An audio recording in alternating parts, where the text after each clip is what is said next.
What's up everyone, today we are painting Hit Girl from CMON's Kick-Ass the board game.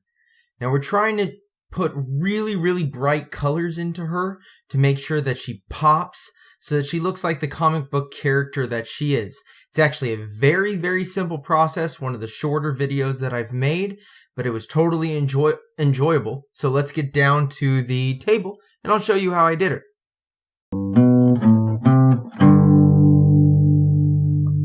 Alright, so we started with a zenithal highlight, black undercoat with white from the top. I didn't focus too much on the cape because I knew that that was going to be pretty dark. And we're using Vallejo's Nocturna Natural Flesh. Any sort of brownish peach flesh tone will work well for this. She doesn't have very much flesh showing. There's very little skin at all, just her face. So you have to get above the mask. And then I also got inside the eye holes of the mask as well, and then covered completely her mouth and chin.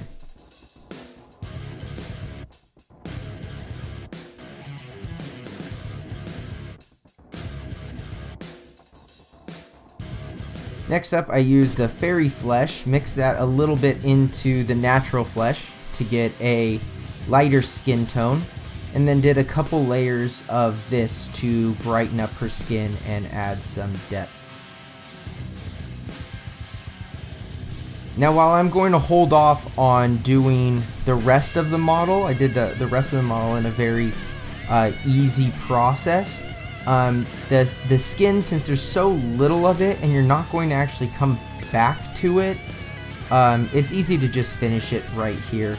I then used some reddish flesh, mixed that in as well, and I put that on the lips just to make sure that her lips looked a little different than the rest of the skin on her face, so that you could tell them apart from, 3 feet away.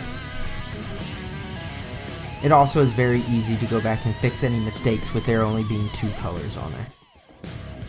Here's my first mixture. I mixed Royal Purple with some Warlord Purple. Royal Purple is a deep dark purple, and Warlord is basically a magenta. And I mixed those, not really in a 50-50, I just kept dabbing it in until I got a mixture that I liked. And you can see I'm doing it for the entire jumpsuit and for the mask that Hit Girl is wearing.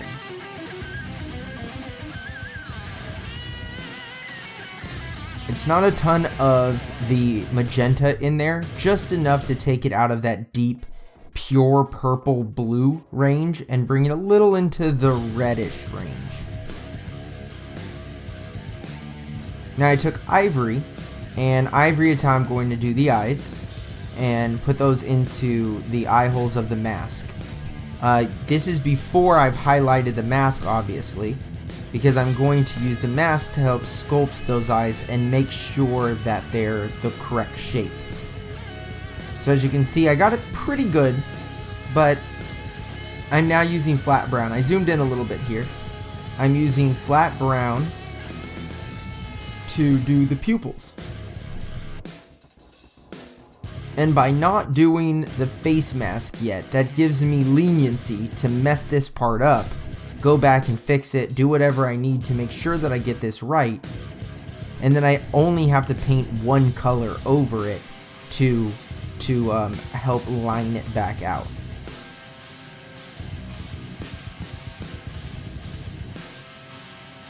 Now this is pure Royal Purple, so you can see the difference between this and the purple that I painted as the jumpsuit. This is much darker, and it's very single tone. You can just, basically when you look at it, you just see purple. You don't see blue hue and red hue and all that type of stuff. You just see purple, and I wanted something different for the jumpsuit. This I'm also going to put on the boots.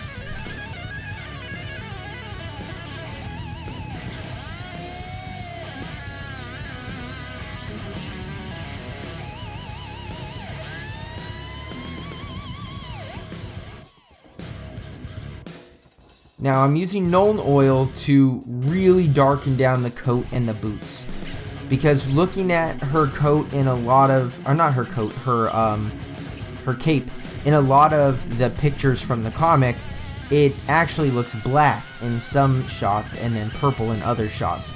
So to recreate that, I'm making it so that it's really black in the shadows, and then a real dark purple everywhere else, but then this purple is still showing through and is still the dominant color when you see it in the light. That's the same thing for her boots.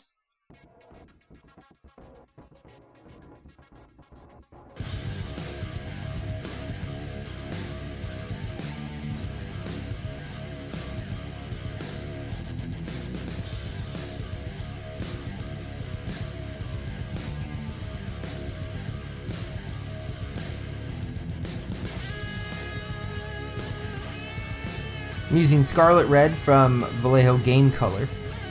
This is a deep red. It's not the dark red because I'm not doing something that looks natural. I'm doing something that looks like a comic book.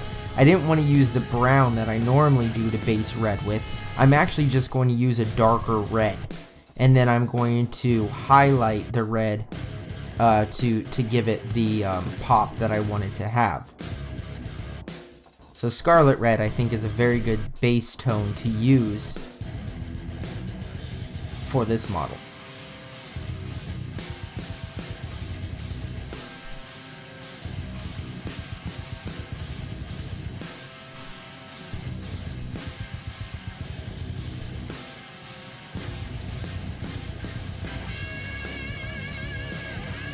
Now I have some royal purple and I mixed in some black to do her hair. Same thing with her coat, but in a kind of a different way. Her hair sometimes looks black, it sometimes looks purple. Now in the movie, her hair is just flat out purple. But in the comic, it looks black and purple, so I mixed some black into the purple to darken it down, and then I'll highlight with a little bit of purple later. Now this is Vallejo Model Color Purple, which is very light in comparison to the game color that I used earlier. And this I'm using for her gloves that she has on. In some pictures, those gloves even look like they might be white. So starting with this really light purple and highlighting up to like a gray tinted purple, I think works really well. And we have straight black, and that is for the belt that's going across her waist. She has basically a crisscrossed belt.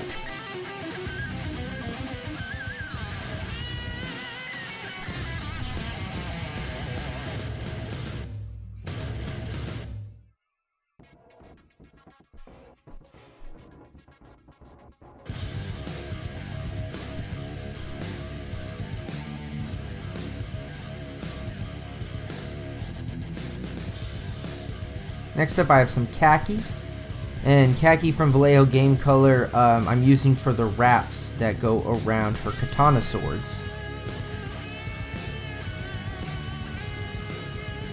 The wraps are a little bit differently colored depending on what game art you're looking at or what art of the character you're looking at.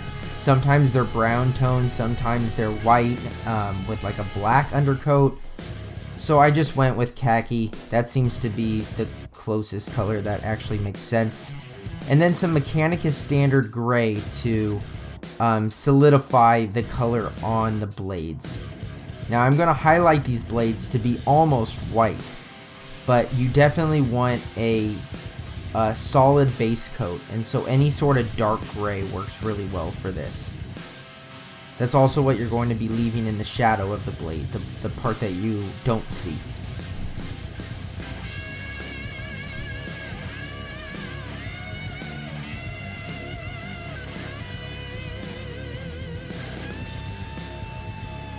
Alright, now we're using some Agrax Earthshade.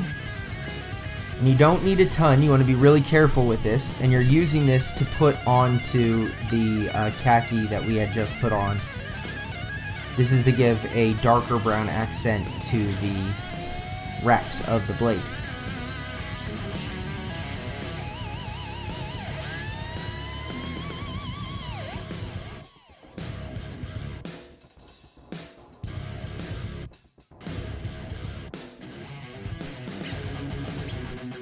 Now flat red is the color that I'm going to use as the first highlight color on the Scarlet Red. And it's a little hard on this top piece here to kind of pick out where the best place to allow shadows to live. But I kind of picked out the middle as to let that look like it's sinking in a little bit and add some waves to it. But as we go through, I'm going to add a little bit of ivory to the red. You don't want to add too much. You don't want it to get into pink. But this also isn't like an orange coat, so you don't want to add orange or yellow to this. But the ivory, as I go, I start thinning it out and making like some deeper crevices. I also pick out some spots that are below her extended leg there to just sort of make them pop as well. And then I also do a very thin line of a good like 50-50 mix of ivory and flat red to do a line highlight the whole way around. So now I've added ivory to the mixture of the magenta and purple, and that's what I'm going to use to highlight her jumpsuit. Again, this is somewhere where you want to actually push towards it being too much, where you think, okay, I might have overdone it. You probably did it just right. If you definitely think you overdone it, you probably still did it just right. I don't think you can go wrong because this is a comic book character. And also because her colors are so dark anyway, I think using these brighter colors and then doing a couple layers each time, adding more ivory to it and just going smaller and smaller and smaller in the amount of area that you cover, actually just naturally works well to give the impression of what you're trying to go for. Now don't forget, if you're doing the jumpsuit, you should also be doing the mask across her eyes if you are doing it in the same order that I am. So here I am going over some of the final highlights. I added more ivory in there, and you can see I'm going down just the center of the leg, picking out just a couple of the raised edges. And again, we're not doing the boots, because the boots we want to be much darker. This is just for the jumpsuit. So don't forget her arm and her chest. Then we went back to just pure royal purple. Now this is the color that was the base coat of the boots and the cape, but because we put the Nuln oil on it, it's now kind of a different color. It's a much darker purple. So using just royal purple allows you to basically come back and highlight as if it was a whole new color. And you can see I'm just picking out the spots that you can see if you were to hold the model looking down on the top of her head. Just the spots that you can see is what I'm picking out, because I want the cloak to remain mostly dark. I've called this thing everything from a coat to a cloak to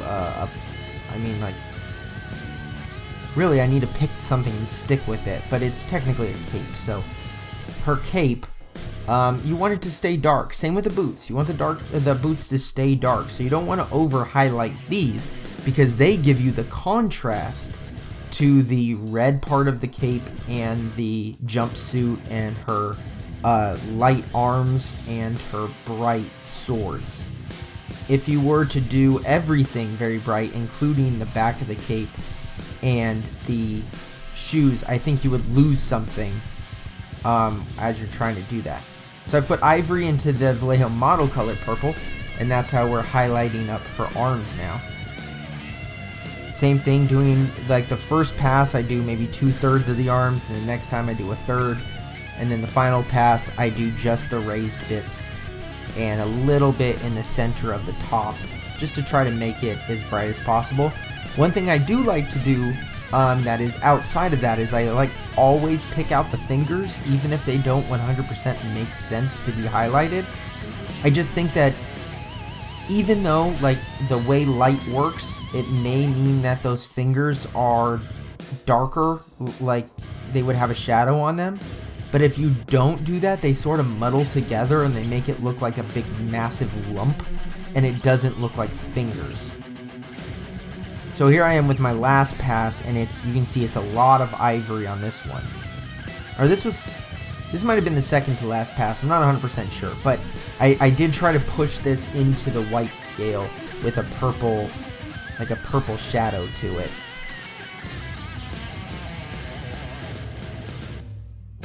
But try to get those fingers over and over and over again to make sure that they look like fingers.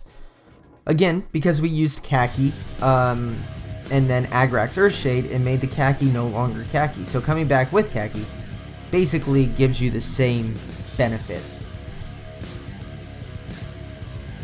It's as if you are highlighting with a totally different color at this point. And I also don't think you want, this is another one of those things where you don't need it to be super bright because you're going to have a really bright sword next to it. And I think you would lose something. So I have Wolf Gray. What I'm doing with Wolf Gray is just getting the wide part of the blade and then the sharp part of the blade. What I am leaving out is the under part. So the under part that would be shadowed, I'm leaving Mechanicus Standard Gray. I'm only doing one coat of it. It definitely brightens it up, but it allows some little streaks of Mechanicus Standard Gray to remain under that Wolf Gray. And I think that that's something that is actually like, makes it look like the comic book art in the way that they do non-metallic metals. But there she is. I think she looks totally awesome.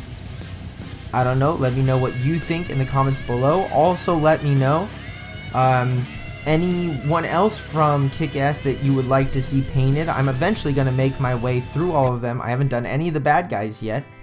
But let me know if there's anyone you would like to see painted, or if you want to discuss anything about this model, or how I painted them, or why I chose colors. Please let me know. Also, don't forget to like, comment, and subscribe. I'm planning on doing a 200 subscriber special event where I play a game live on YouTube, and I would really love if you could be part of that. So again, hit the like, subscribe, and I'll see you all next time.